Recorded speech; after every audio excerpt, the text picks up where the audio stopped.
হাঁসের ডিমের কষা। তো দেখুন রান্নাটা আমি কিভাবে করছি। প্রথমে গ্যাস জ্বালিয়ে নিচ্ছি, নিয়ে এবার একটা বাটি বসিয়ে ডিমটা সেদ্ধ করব।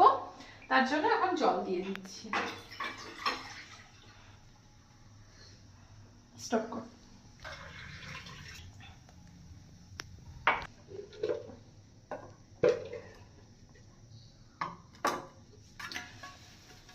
তিনজন মানুষ, সেই 3টে ডিম নিয়ে নিয়েছি। এবার ডিমগুলোকে একটু ধুয়ে নেব।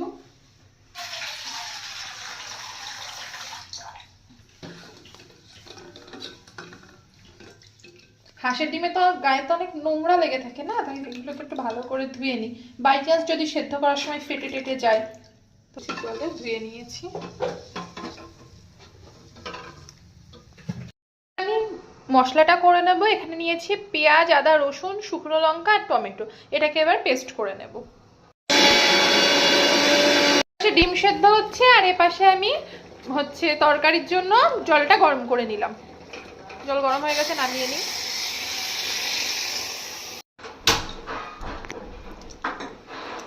গ্যাস জ্বালিয়ে নিয়েছি, এবার কড়াই বসিয়ে দিচ্ছি। কড়াই গরম হয়ে গেছে, এবার তেল দিয়ে দিচ্ছি।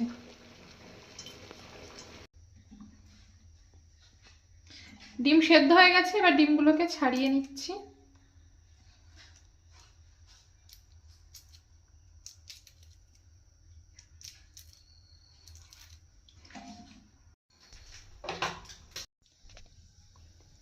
এবার একটু লঙ্কার গুঁড়ো, নুন আর হলুদ মাখিয়ে ডিমগুলোকে ভাজবো।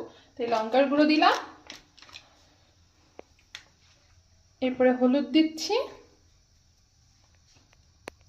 তারপর লবণ দিলাম।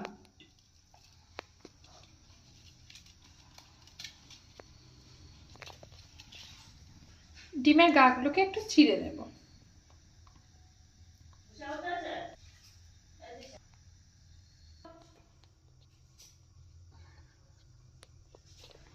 তেল গরম হয়ে গেছে, এবার ডিমগুলোকে ছেড়ে দেব।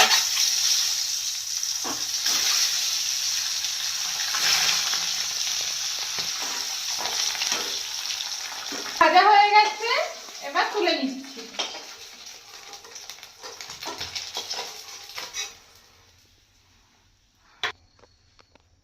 এবার আস্ত গরম মশলা ফোড়ন দিচ্ছি।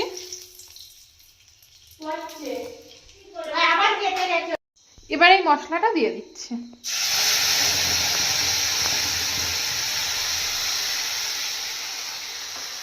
এবারে দেবো একটু লঙ্কার গুঁড়ো, তারপরে দিচ্ছি হলুদ গুঁড়ো, এবারে দিচ্ছি নুন।